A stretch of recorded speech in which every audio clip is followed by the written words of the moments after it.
At Sebago Elementary School, time is not on their side. We have some life, health, safety, compliance issues that we need to deal with, and not in another decade or so. Want to come on in? Superintendent Steve Conley is just starting his second year here, but has already seen growing needs in that short time. No vent for this at all to take some of the heat out of here. The school's kitchen is cramped and outdated, with staff often struggling to keep the fridge from overheating as they feed 120 students. It not only competes with this stove, food warmer, 27 inches, 15 inches, 27 inches. This is the kitchen space. And then you have to open the oven. Sebago Elementary is one of the oldest schools in the state at 144 years old. Low bridge. The original section, built in 1880, is now used as offices and storage, but even the newer additions are nearing 40 years old, and Conley says it's getting harder and harder to maintain. What's a plan ahead for a school like this, or isn't there one? Because you feel Sebago's not the only one in this position right now. No, we're in great company. And that's exactly what the I-Team found when we surveyed every school district in Maine this summer. Our data show the average age of a school building is 54 years old. Out of the nearly 550 schools, the majority were built between 1950 and 1960, before modern building codes and the Americans with Disabilities Act. Half of those schools need compliance, health, safety, and structural upgrades now. So we're in a very precarious position. Just last week, asbestos was found at the Bowdenham Community School after a ceiling failure, leading to a delay of the school year and the temporary closure of the original 70-year-old section of the building. It's very obvious to me that there is a great need for school construction and renovations. Fern Desjardins chairs the Maine State Board of Education, which oversees the approval of school construction projects. The needs are far outweighing the resources or the revenues that we have currently available to renovate or construct new schools. And that shows in the numbers. Approvals through Maine's major capital school construction program, which most districts rely on to repair or replace buildings, have only gone down over the decades, and application openings have become more spread out. 20 projects approved in 2004-2005, 16 in 2010-2011, and just 9 during the last opening in 2017-2018.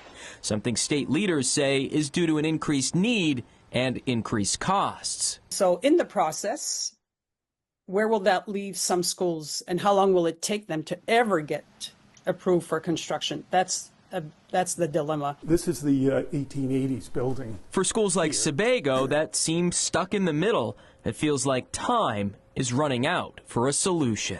I don't envy the commissioner, the governor, the legislators, the taxpayers on resolving this. And so, Dan, what are the options right now for districts that need to renovate or replace a school? In reality, those options are limited right now. There really are only 3 possibilities to get funding. We already mentioned the Capital School Construction Program, which offers the most money, mostly for school replacements. Then there's the Revolving Renovation Fund, which provides loans that are partially forgiven but are reserved for smaller projects under $2 million. Lastly, if schools don't get chosen for either program, they're left turning to their own taxpayers in hopes of paying for that project locally.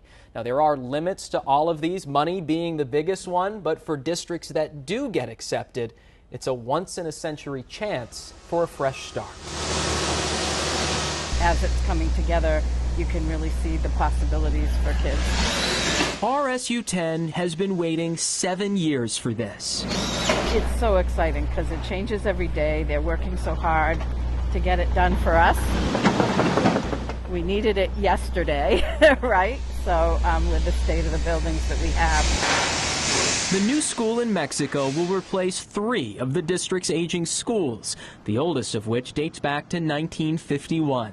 the space is so much more efficient. Coming in at $69 million, the new Mountain Valley Community School will house kindergarten through 8th grade, and it will be completely covered by the state and some federal grants. If you had to go to the tax base of your district to fully fund a school like this, do you think this project would be happening? No, absolutely not.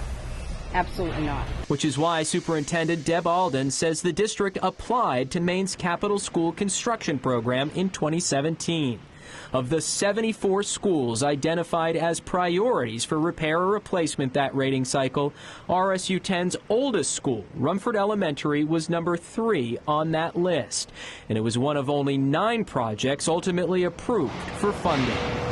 This is like one in a century chance opportunity for a particular area. The number 1 school on the list, Fairfield Primary School, which is 117 years old, was also approved by the state for replacement, and a new building to consolidate 2 other elementary schools in that district is under construction right now as well. But for the remaining buildings on that list, the waiting game continues. Those schools that were left behind, the number 10, the number 11, 12, 13, 14, 15, how long will it take for them to ever get to the top? Fern Desjardins, the chair of the Maine State Board of Education, says it could take years because of rising costs and the current funding structure.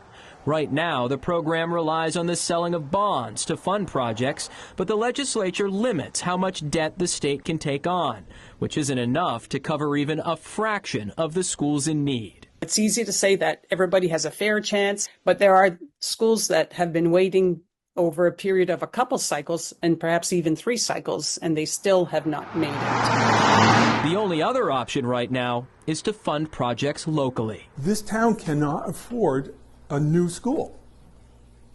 So what am I missing? Sebago Superintendent Steve Conley says while the town has some high property values along the lake, most taxpayers with children couldn't stomach the increase a school replacement project would bring unless the state chipped in. I could plan on a 1/3 chance of support in the next 10 to 12 years. That's minuscule. Yeah, I'm not a big lottery guy. That's a heck of a lottery. Which is why state leaders want to see the current funding model studied and possibly changed. I think it's time that we have a commission that really looks at the funding of schools and how could we better use money that we have available and expand on other resources that could be had for school construction. For nearly 3 months, the I-Team has been trying to speak with the Maine Department of Education about the state of school infrastructure and what the agency believes should be changed. They refused to make anyone available for an interview. However, the legislature has been working on this. Last session, a bill moved forward to create a commission to study school construction funding and make recommendations for changes. While it ultimately failed to pass, Governor Janet Mills tells the I-Team she plans to sign an executive order in the coming weeks to establish something similar.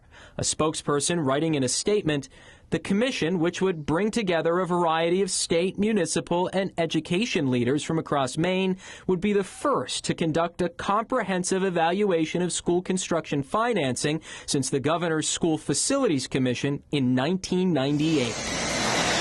In the meantime, as construction moves along at schools that have been funded, the community's still left waiting. That playing field's not level. Will start this school year trying to provide the best education they can with the facilities they're stuck with. Tomorrow is the application deadline for school districts to apply for the latest capital construction program priority list, but they won't find out if they'll be getting funding until late next year. If you're wondering how old the school buildings are in your community, scan the QR code at the bottom of your screen. We've put an interactive list that you can search right now on our website.